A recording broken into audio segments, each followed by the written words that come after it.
and welcome to What's What with Whale Sharks. Today, myself, Elle, and Deshawn will be providing you with basic information, some fun facts, and some problems about the ocean's biggest fish. First up, we have some basic information. The whale shark, scientific name Rhynchodon typus, is the ocean's cutest shark. Riddled with white spots used as camouflage and a face that can be made with 2 keyboard characters, the whale shark is considered an apex predator. Having no natural predators and managing planktonic populations through filter feeding, they are solitary and highly migratory creatures, usually following the food. Did you know that whale sharks have teeth on their eyes?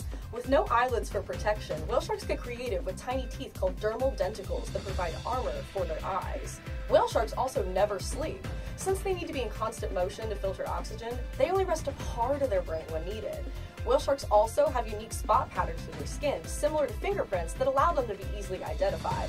Last but not least, whale sharks also get their name from their size and filter feeding abilities, but since they have cartilage instead of bone, they are truly sharks. Now, while whale sharks prefer to live in warmer waters to conserve energy, they can only handle up to 86-degree water. With climate change rampant in recent years, the water of the tropics has gotten up to just that, making it barely within the range that these creatures can handle. And with temperatures still rising, the water will only get warmer. The sea surface temperature in the tropics is predicted to rise around 35 degrees by 2100, a massive increase and well within the lifespan of the whale sharks that are alive now. That's all we have. Thank you for tuning in. Now to Marb News.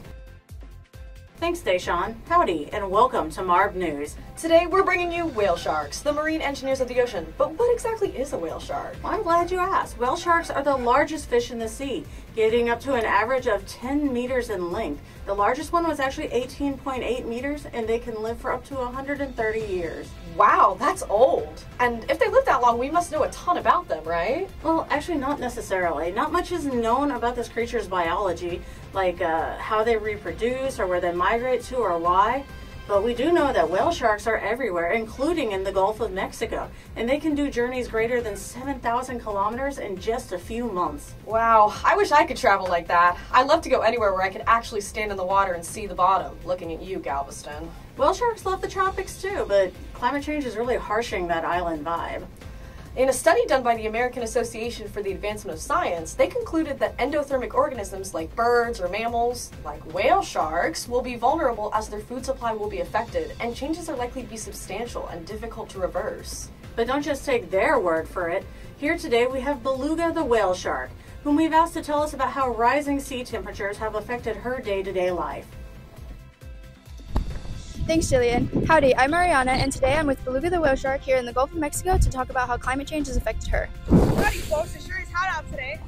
It sure is. Beluga, can you enlighten us on what climate change actually is? Well, Ariana, climate change is why it's so hot right now. You see, when humans burn fuels or cut down trees, it causes lots of carbon dioxide to be released in the air. This makes the whole planet hotter than it should be.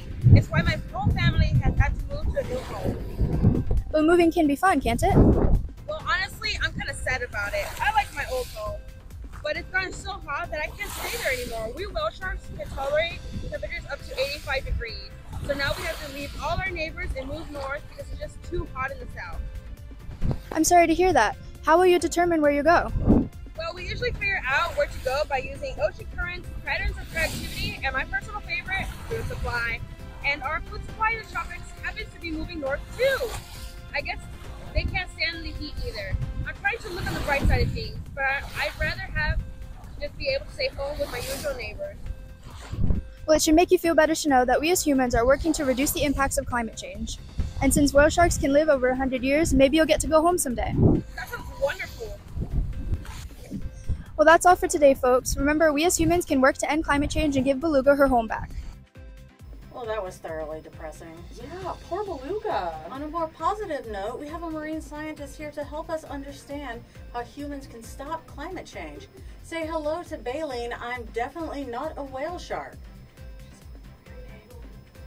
Howdy, folks. Hi. How are you folks I've never seen before today? Beluga, is that you? Of course not. I don't know what you're talking about. I'm just a regular old human being like the rest of you scientists. Everyone knows whale sharks aren't respected by a scientific community. I don't remember calling you a whale shark. So, Beluga, Baleen, definitely not a whale shark. How can humans help with climate change? Well, we help by cutting down our emissions. Even a few lifestyle tweaks can help just a little. By using less electricity, by doing the things like hand drying clothes or turning off lights when you leave the room, or releasing less emissions into the air by riding a bus or riding a bike instead of driving a car, you can lower your carbon footprint. You can also write your representatives and demand they enact climate protective policies. If enough people make their voices heard, companies and politicians will have to listen to you. I mean, us. Wow, that seems super simple. I'm gonna start doing all that stuff now. Man, I hope my local representative likes mail. Good job. Lots of people are already doing what's necessary to lower their carbon footprint. Every new person who joins makes the cause stronger. I'm gonna do my part too, starting by turning off the lights in that empty room. Wait, the cameras are in that room. I'm helping the whales!